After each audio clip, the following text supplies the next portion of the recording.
couple of years ago, my daughter, who at the time was in second grade, asked me to come to career day at her school because for career day, the kids invite parents to talk about their jobs. And at the time, I was the academic vice president at Holyoke Community College up in Mass. And so I was faced with this dilemma: how do you explain what an academic vice president of a community college does to a room full of second graders? Which is harder than it sounds. And what I landed on was, I try to get adults to play nicely and share their toys. For the next hour or so, we're going to give a longer description of trying to get adults to play nicely and share their toys. I'll share with you when Larry asked me to give this talk, he said, make it greatest hits from the blog. And I thought, well, that's easy. It's already written. How hard can that be? Only to realize in the last week or so, as I was pulling it together, that if I just stood up here and read favorite columns, it would come off as an hour of hearing me say, and here's another one. There was no connective tissue. So I've kind of organized things into what I think is a loose structure. I'm going to start with some personal background, who the hell am I, followed by the daily job, what the hell do I do, and finally the big picture, why the hell do I do it. Just to take you back in time a little bit, back in the 90s, and just a shout out to the Gen X folks, the purple tie is for Prince. Yeah. Something in the water in Minneapolis in the 80s, you had the Replacements and Prince at the same time. I don't know how that's possible.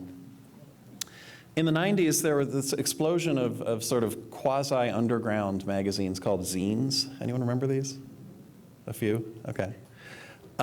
People would actually photocopy them, mail them. The distribution was horrible. You'd run off like 10. But they were giving voice to previously unheard voices. It was sort of the alt media thing, version 1.0. When blogging came along, it hit me immediately. They've solved the distribution problem. This is zines without having to pay for postage. This is genius.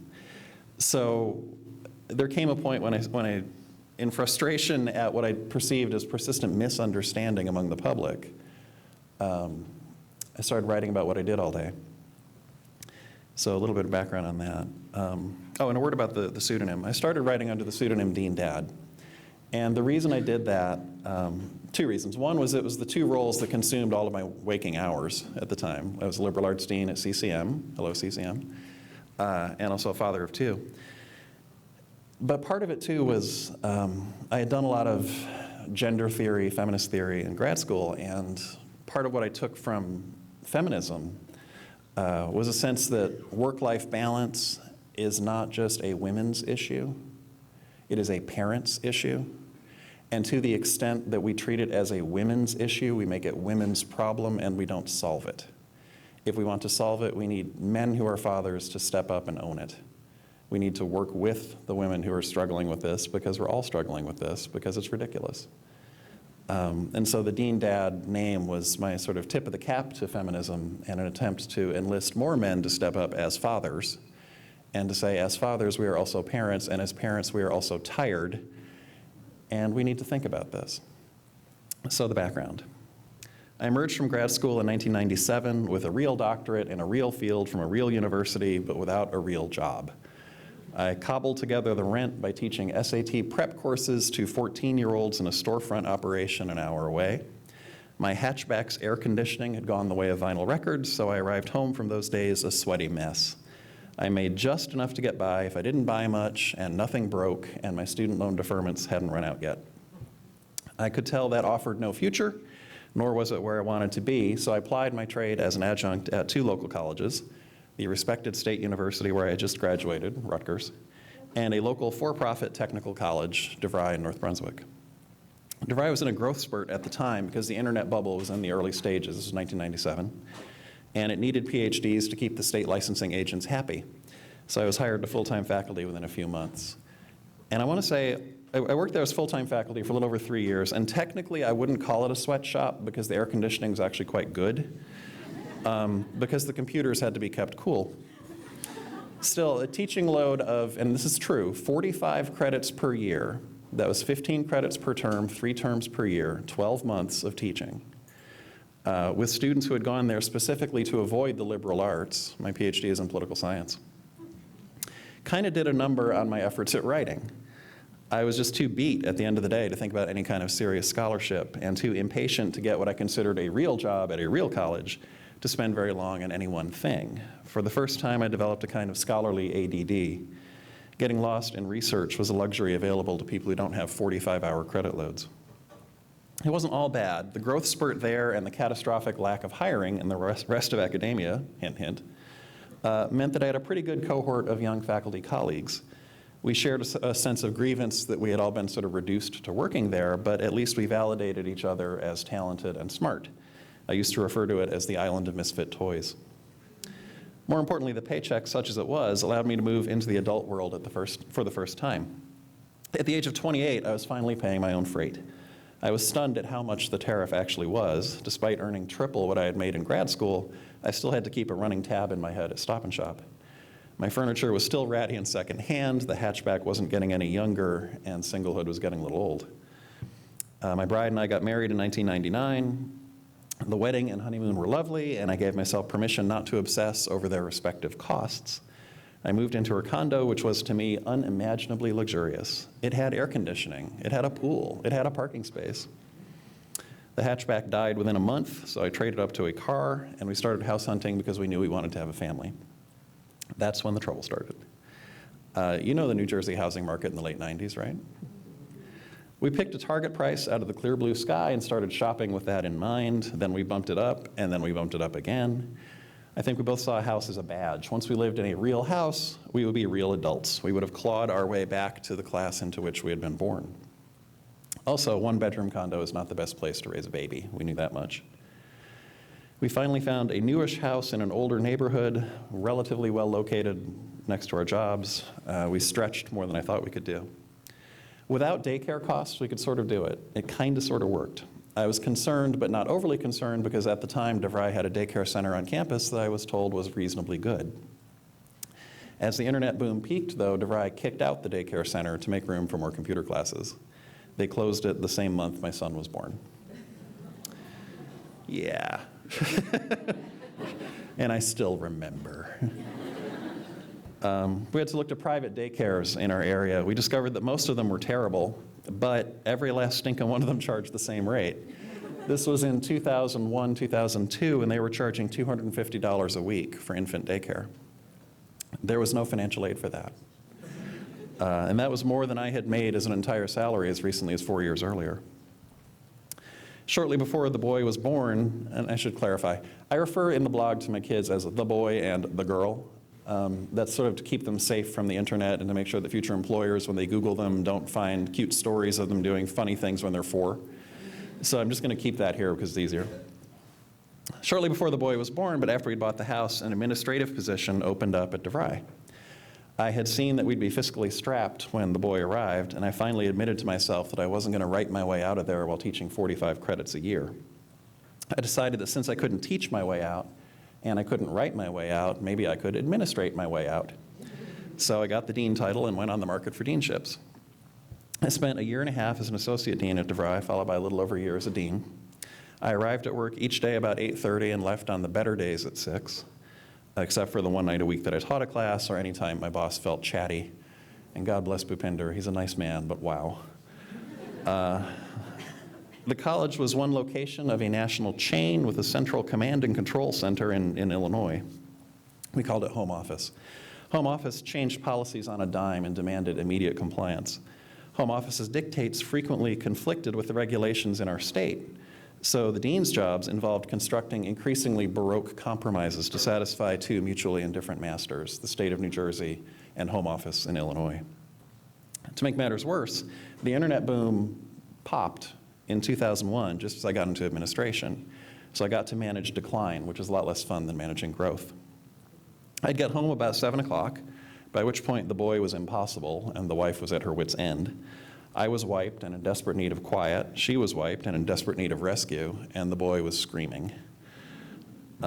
Things finally started looking up when my manage my way out strategy finally worked. I escaped DeVry for a deanship at the County College of Morris, about 45 minutes from where we lived. The pay was better, I got home earlier, and we were able to calm down somewhat because I was able to relieve her earlier and in a better frame of mind. That and the boy growing older helped.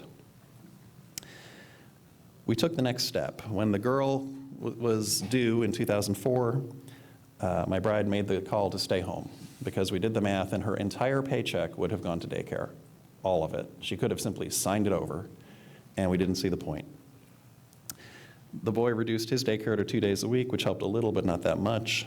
And so by 2004, I found myself in the position as the son of a divorced mom, as a card-carrying veteran of feminist theory seminars, I'm suddenly a sole breadwinner with a wife and 2 kids.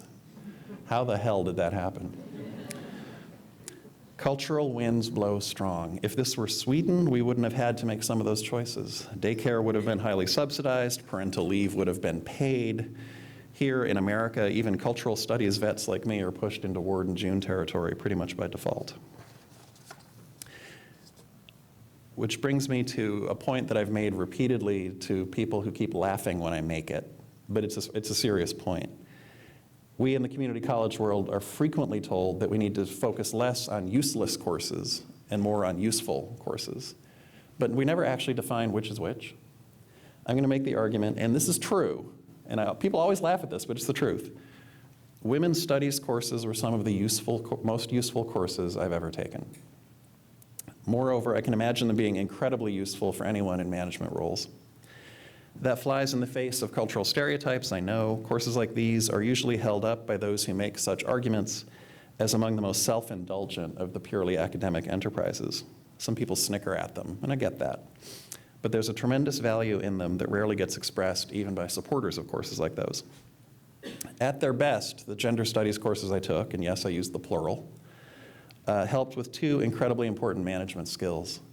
They helped me learn to navigate complex and emotionally charged issues, and they helped me to learn to depersonalize categories. I use both of those skills every single day. I was reminded of this a few days ago when I was on the receiving end of an extended vitriolic outburst. It would have been easy, if unhelpful, to respond in kind or to try to respond point by point. Without betraying any confidences, it was based on different sets of assumptions crashing into each other. Getting through that and coming out in a better place required the patience first to figure out where it had come from. It required accepting that the reason I was being yelled at was my office as opposed to me personally. And it required emotional self-control in a charged setting that was moving pretty fast. Looking back, I realized that the women's studies classes were the first academic setting in which I honed those skills. As a clueless, if basically well-meaning, straight young white guy from the suburbs, I went into those classes without malice, but with some pretty glaring blind spots. And back in the late 80s and early 90s, some of the theoretical issues were, let's say, at an early stage of refinement. Some discussions were conducted with academic distance, but some of them got pretty raw. And it was easy to fall into the demonization and defensiveness spiral that we know well. But it was also where I was first blindsided by arguments about things that I thought I understood. When I took Tudor and Stuart England in college, which I did, it was fun, it was a blast, I got a big kick out of the lectures, but it didn't change my worldview because I knew that Tudor and Stuart England was a long time ago and a long distance away. So hearing that they lived differently made no difference to me. Taking gender studies was about where I lived at the time and looking at it differently. It offered a challenge that another kind of history did not offer. I remember being struck dumb when someone made the point that the question of mothers working for pay registered differently in low-income communities where the choice was never a choice. I hadn't thought of it from that angle. And I remember repeatedly getting flustered as statements that had seemed obviously correct were parsed for unintended but real effects on people that I wasn't thinking about. If that isn't preparation for administration, I don't know what is. Everything here has ripple effects, and dealing with those ripple effects is a huge part of the job. For some of us, the patience to take those effects seriously is a learned skill. There's always the temptation to throw up your hand, say the hell with it, and do what you wanted to do in the first place. Learning to at least think about possible unintended effects is incredibly useful. I won't claim that all was sweetness and light. There was some groupthink, and heaven knows that the prose style of a Gayatri Spivak will test the will of even the most tenacious reader. But that's not the point. The point was to develop habits of mind that acknowledge that even things that seem obvious may have more to them, and to be able to separate, let's say, an attack on patriarchy from a personal attack as a guy. It wasn't always fun, but it was incredibly useful. It wasn't marketed as a vocational class, but I use it on the job every single day. For any men out there considering administration or management, I really can't recommend it highly enough. Moving to the day-to-day. Every so often I switch genres on the blog because I get tired of writing serious and thoughtful essays. So I tried my hand at haiku. Here's a couple. Dying grandmothers, transportation, job, bad grades, the withdraw deadline. Or prank history prof, the photocopier is down, no sense of humor. And then I wrote a play. And this was the single greatest hit of the blog in 12 years now? 12 years. It's called Elephants. And I won't tell you what it's based on. I wrote it in 2006. You can figure it out.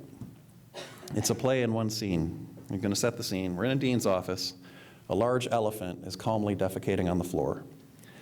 The dean attempts to address the elephant in the room with Professor Ben Long-Tenured. The dean. Thanks for coming, Ben.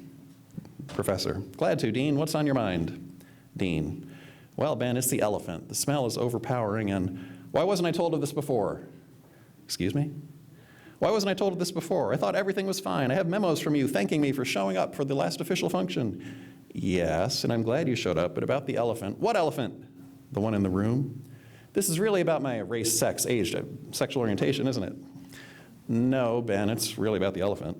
You hesitated, didn't you? Now I've got you. I'm going to file a complaint with HR. To get to HR, you're going to have to step around the elephant. You can rationalize it any way you want. This isn't right. The elephant isn't right. You're too inexperienced for this job. It's true what they say about you, you know. This isn't about me, Ben. This is about the elephant. We've been working this way for 20 years, and nobody ever complained. And now you come in sitting pretty, passing judgment without the facts. Ben, the fact is I'm knee-deep in elephant poop. There's nothing pretty about it. This isn't right. You don't know the history. Well, the recent history involves a large elephant. 20 years, does that mean anything to you? Not nearly as much as the flies. This is evil. You're committing an evil deed. There's evil in this world, you know. Bad consequences come to evildoers. We disagree on that. Now about the elephant. What does the vice president think about this? He keeps asking me about the elephant, also about my shoes. The administration doesn't care. You people don't know what it's like. Sigh. When I started here back in curtain. It was based on real life. Haiku. Email system down. Students texting anyway. Feeling really old.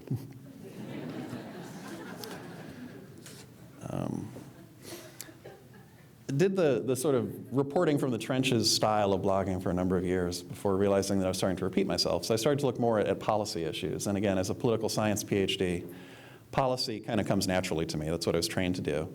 And the connections between sort of day-to-day life, what we see on the ground, and the political discussion struck me as under-theorized. When you read about community colleges in the popular press, they get so much wrong. And they don't know they're getting it wrong. They think they're being sympathetic. They're not consciously hostile, they just don't get it. And so I've increasingly over the years found myself addressing more sort of broad political issues, the effects that policy ideas, policy implementations could have on the ground in community colleges, because that's where I spend all of my time. So just to pick a couple, you've heard the undermatching thesis? Yes? No? Undermatching, anyone hear of it? Hand? Okay. There is a popular idea now, and President Obama has actually embraced this idea.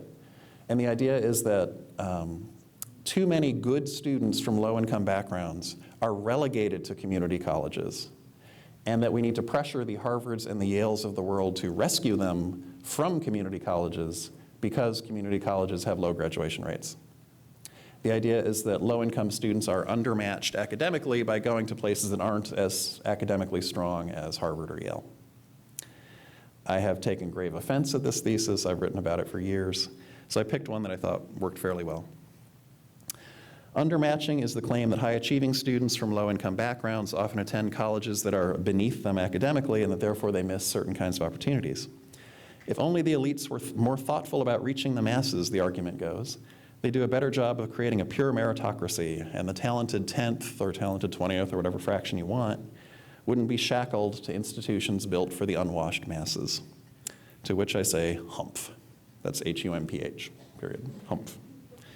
The whole framework around undermatching assumes a lot. At one level, it assumes a really unproblematic caste system in higher ed. On this view, the prestige hierarchy is written into nature in such a degree that community colleges that enroll high-caliber students are portrayed as problems. They're violating the natural order of things. Or more charitably, they're symptoms of the failures of elite institutions to do their meritocratic job. In my observation, anyone who puts too much faith in a great chain of being is missing the point.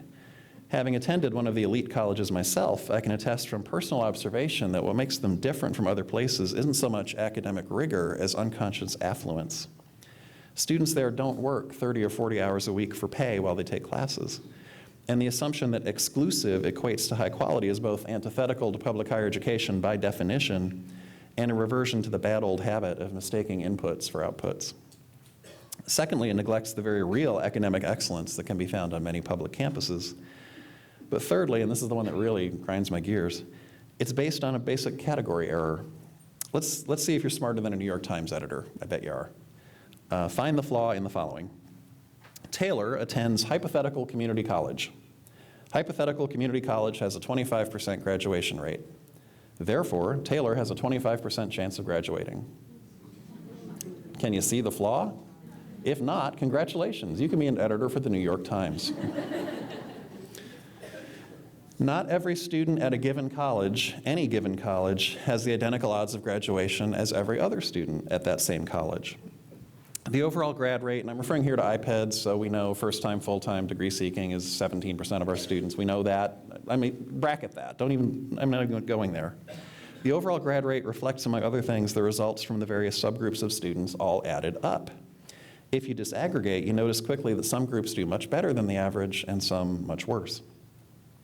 If Taylor is the kind of traditional-age, high-achieving student that the Times has in mind, she'll do just fine at a community college. She'll find her way to the honors program, she'll join a learning community or two, she'll run for student government, she'll quickly seek out the transfer counselor.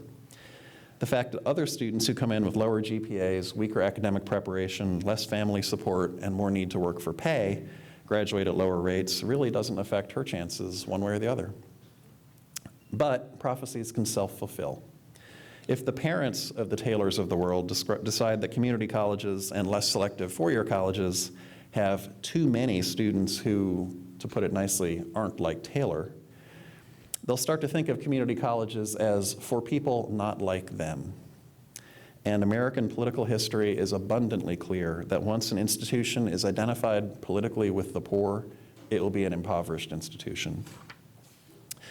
I'm not a fan of any strategy that involves writing off most students in most colleges. Bright students choosing to attend college close to home where they have support networks is not a crisis. Elite opinion suggesting that we simply write off open access public education for anyone with talent is the crisis. If public higher education isn't good enough for Taylor, don't pretend that giving Taylor a slightly better shot at Harvard solves the societal problem. Make public higher education better and let the Taylors of the world go where it makes sense for them to go. Besides, sometimes talent comes in overlooked packages, the kinds the Harvard admissions office might miss. I'd rather offer opportunity, real high-quality opportunity, to whomever wants it, and let the results tell us where the talent is. You might be surprised. Now, I have to preface the next one with, again, I'm a political theorist by training. Okay, so I spent 7 years reading Hegel and Marx and Nietzsche and Hobbes and Locke and all this stuff. So if you leave me alone for too long, I tend to veer into the abstract. This is about shared governance. In many ways, higher education's mode of production is still artisanal. Each professor sets her own standards for grading, selects her own materials, and to a significant extent reigns supreme in the classroom. The apprentice, journeyman, master structure of grad school makes some sense in the context of an artisanal model.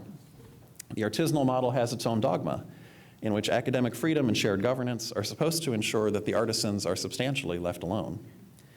As with any dogma, it has its own internal contradictions. Shared governance can work against the autonomy of dissenters, for instance, which is why department meetings are always hell. But it's held up for long enough that people think it's natural. Over time, the economic limitations of the artisanal model led to a wave of unionization based on the industrial model. Unionization had clear benefits, although it introduced some new tensions. For example, the artisanal ideal that every professor is a special snowflake sits uneasily alongside pay scales determined by seniority. Master status relies on being somehow special. Collective bargaining relies on solidarity. And the boundaries between, let's say, curricular decisions, which are supposed to be subject to shared governance, and economic decisions, which are subject to collective bargaining, are not always clear. Is program elimination curricular or economic? I'd say the answer is yes. Still, to the extent that the unionization drive reinforced the artisanal ideal of faculty being substantially left alone, most of the contradictions could be contained. Now, a new logic is emerging, and it's bringing new tensions. State governments, often following initiatives from national foundations, are starting to look more intentionally at community and state colleges as branches of state workforce development systems. In so doing, they're working to shift the locus of decision-making from the campus, where shared governance remains the preferred method of decision-making, to the state. Instead of deferring to faculty, whether individually or collectively, they're looking at student behavior and employer preference as guiding factors.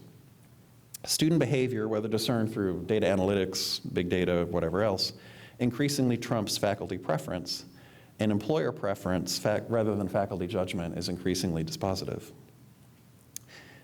You don't often see the word dispositive used in a blog, but what the hell.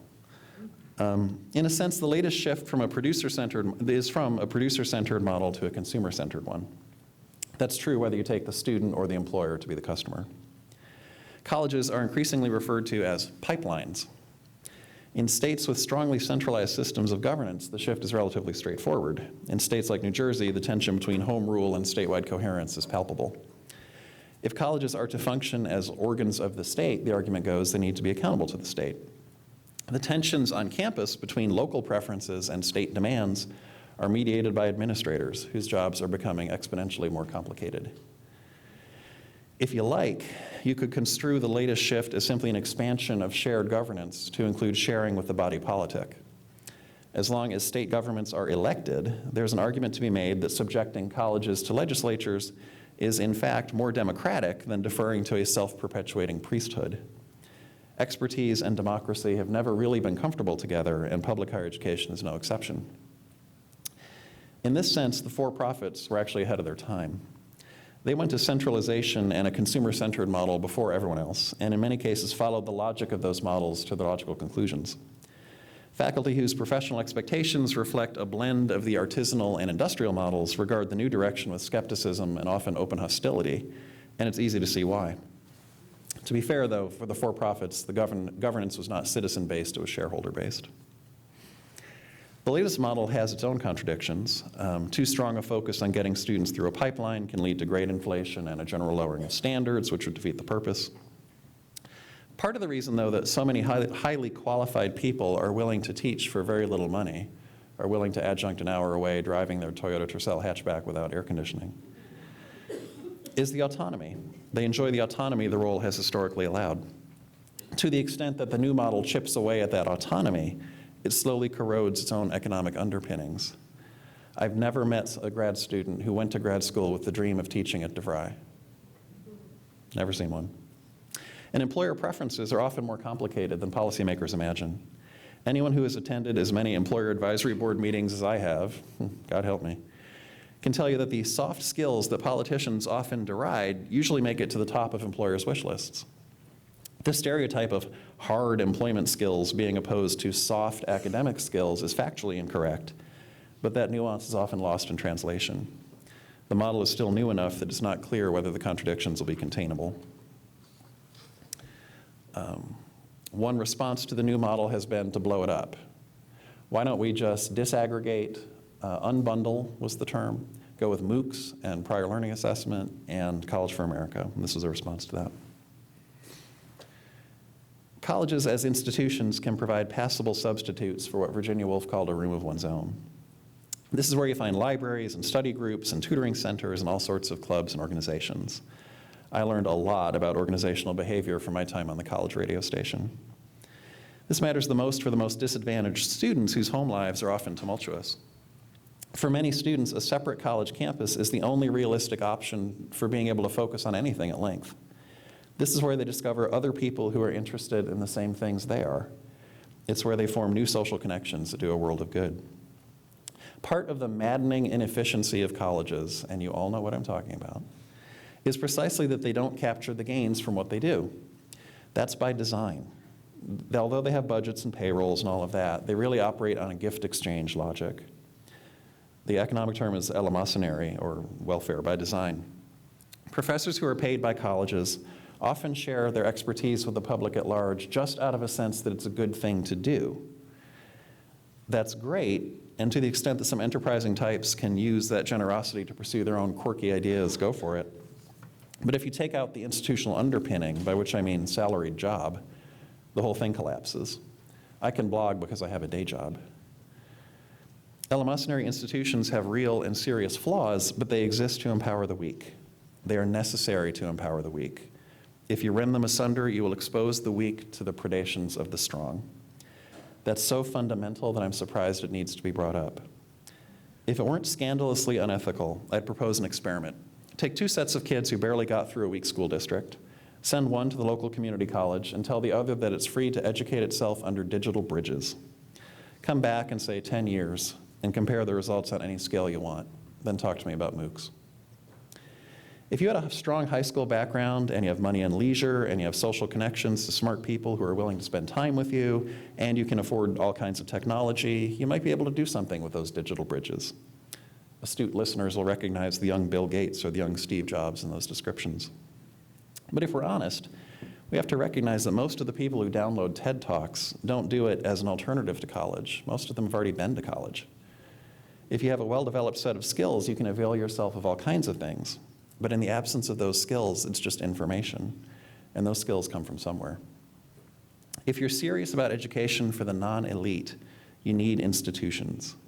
The institutions need to be accountable and open to creativity and efficient and changed in a host of ways that I spend most of my waking hours obsessing over and probably more I've never even thought of, but you need them. Every serious social movement of the past 200 years has understood this. The internet has changed a lot of things, but it has not changed that. The rich kids may experience unbundling as liberation, and to some degree it can be. But for the vast majority, the issue is not that their individuality is being squelched by the man and his distribution requirements. It's that without effective educational institutions from the preschool on up, they'll never get the chance to develop those skills in the first place. Tolstoy famously claimed that every novel boils down to one of 2 stories.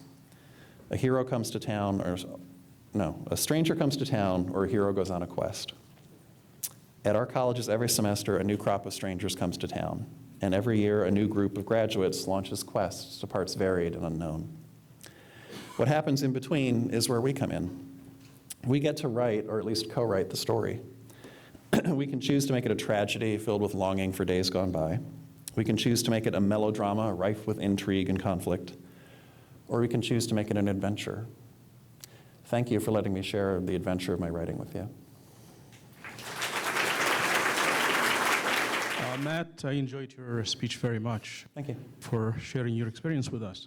Now, I have a question about how are you able to safely blog for I know you mentioned that you protecting your children by saying the boy and the girl, but how you protect Matt? I'm sorry? Protect yourself. I mean. Yeah. I've got a few sort of basic ethical guidelines that I try to follow. I don't tell tales out of school in the sense of, if you went through the 12 or 13 years of stuff that I've written, you will not find a single reference to so-and-so showed up drunk today, or such and such is sleeping with the secretary, or there is none of that. It does not exist in the blog. The title, Confessions, makes it sound salacious, but I was actually thinking of St. Augustine when I wrote it. It's not intended to be a gossip thing, and there is no gossip in it. Part of the reason for the pseudonym in the beginning was I was afraid that folks on campus, if they read it, would look for, would draw inferences about individuals on campus. And I didn't want that, because to me, the point of the piece is not my life. The point of the piece is broader lessons. So if I write, Dave is a jerk, if you don't know who Dave is, that means nothing to you. And if you do know who Dave is, either you disagree or you agree, but it doesn't tell you anything. To me, the reason to bother to write is that there's some sort of lesson that goes beyond the specific. So I don't get into the personal flaws of such and such, because what's the point? If you read all the stories of the boy and the girl, I never put anything negative about them in there, and that's by design. They can't defend themselves, and their dad, you know. So it's about having an ethical sense. In the beginning, when it was pseudonymous, I assumed at some point that people would know that it was me. So I didn't use the pseudonym as a chance to kind of lob grenades at folks from the sort of cowardly protection of a pseudonym. There are no grenades. I will attack ideas. I will attack books. I do a lot of book reviews. But I don't attack the authors of the books. And that's just an ethical guideline for me. And it was funny, when I finally did drop the pseudonym, because the book came out, there's a book, Confessions of a Community College Administrator, available on Amazon. When the book came out, and I thought, you know, writing that book was a bunch of work, and I wanted credit for it, so I dropped the pseudonym. When I dropped the pseudonym, the response on my campus at Holyoke was, yeah, we know. It was the most anticlimactic coming out ever. They knew for years, but the stuff that I wrote about was so inoffensive that it didn't matter. And that was deliberate, because I'm not trying to call people out. I'm trying to move policies forward, which is a different thing. I'm Marilyn Brooks-Lewis, and I'm from Warren County Community College. Hi. Now, in light of the decline in shared governance and increasing state regulation, what do you see as the future of the community colleges? That's a big one. Great question. No, well, I think part of the point is that story is still being written, and we get to choose which characters we want to be. Yes, I think that the locus of control is shifting, and I think part of the struggle that many of us as administrators have is that we have a lot of faculty who haven't noticed that it shifted. They blame administrators for these mandates, even though we are given the mandates by other people and we don't have the choice of saying no. But a lot of faculty don't know that, and so they will personalize. And you get these really nasty sort of exchanges sometimes. One of the shocks for me when I went from faculty to administration, for those who watch Star Trek Next Generation, do you remember the Borg? Okay. The Borg is it's a villain, and it's this sort of robot machine that has a whole bunch of little robots that go out and do stuff, but they all share one brain. And I discovered that to many faculty, administration is the Borg. That when you swap out one dean for another, you can blame the new dean for what the old dean did, because they're both the administration, right? Just like the Borg. That was a shock to me. You know, when I arrived at County College of Morris, and I see Ed Yaw here, I was 34 years old when I started as a dean there. The median age of the full-time faculty when I started was 60. That is true. They had a lot of history, and barely a day went by when I didn't hear some variation on, oh, we tried that back in '86. Or, you know, why is so-and-so still here? Well, because the administration made a mistake in giving her tenure in 1973. It was hard for me to sort of grasp initially the extent to which, in the view of many faculty, the administration is one thing. It's not separate people, it's not multiple agendas, it's not an intermediary, it's one thing, and it's all controlling. What sociologists used to call a total institution back in the Irving Goffman days. It's not. But they don't know that. And I think part of administrators' concern or burden now is sort of explaining the new reality in a way that people can hear it, that colleges are not autonomous anymore to the extent that they ever were, particularly public colleges. The private colleges are autonomous from the state in one sense, but they're almost slaves to the market. If enrollment is dropping and you have a 50% discount rate, you can't do anything that the market doesn't like, or you die. For public colleges, it's a little bit less market-driven, but we have these state mandates, and we do not have the option of ignoring them. In New Jersey, you also have county mandates. When I was in Massachusetts, they had state but no county, so it's a little bit simpler in that sense. Here you've got counties. But the administration is, in fact, in between. It's in between trustees and the state on the one hand, and faculty and students on the other. And that mediator role involves a lot of translation. We need to communicate with faculty and with students and with the community.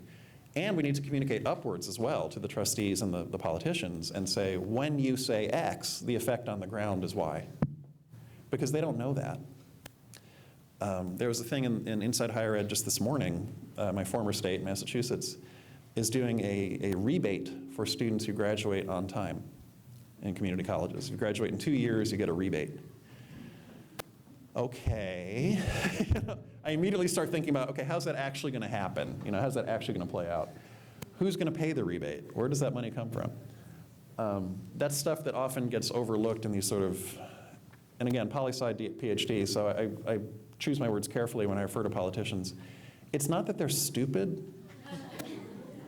Probably ignorant is closer. They honestly don't know, because they're trying to deal with so many different things. So I think our role, we can either sort of surrender to the immediate, because there's always something to do on campus, always, or we can try to elevate the discussion. And that's that reflection piece that Dr. Murphy talked about in her introduction, and thank you for that, by the way. I think that's really what we need to do. We need to educate faculty and students as to the reality that the administration is not the Borg. We are not all powerful. And we need to educate the politicians and the public that some of what they think is, in well-meaning ways, is in fact not helpful. And if they could actually get a better sense of what we do, I think we could work together more effectively. As a community college leader now and a political scientist, see if you can have some fun with this question. If you have the 50 governors of the 50 state room, just them and you, what would you most want them to know about community colleges, and what would your ask to them? Transfer is workforce. Right now, there's this dichotomy between transfer programs that we think of as academic and workforce programs that we think of as non-academic. What they don't understand is that transfer is a workforce program. A lot of the jobs in the knowledge economy require a bachelor's degree or higher. Transferring to get that bachelor's degree or higher can help you get those jobs. Transfer is workforce. Transfer should be funded as workforce. It matters. The soft skills that we teach in English matter on the job. The ability to write, the ability to communicate, the ability to make yourself understood, the ability to handle ambiguity matters on the job. That was when I taught poli-sci at DeVry, and if you want the definition of hard job, try teaching poli-sci at DeVry. Students would come in and actually ask me on the first day, why do I have to take this class? Point blank, they just say it. Because the culture of the place actually kind of encouraged that. And the response that I finally found that they could actually hear, I said, look, your technical skills will get you your first job. Your communication skills will get you promoted. If you want to be the help desk technician for the rest of your life, making $10 an hour for the rest of your life, then no, you don't need my class. But if you ever want to manage the help desk technicians, you need my class. I think what the governors are looking at is there's some of them bash French majors, some of them bash art history majors, some of them bash philosophy majors. Those folks do quite well, if you look at the numbers. 5 years out, they do better than a lot of the tech grads. Transfer is workforce, but they don't know that.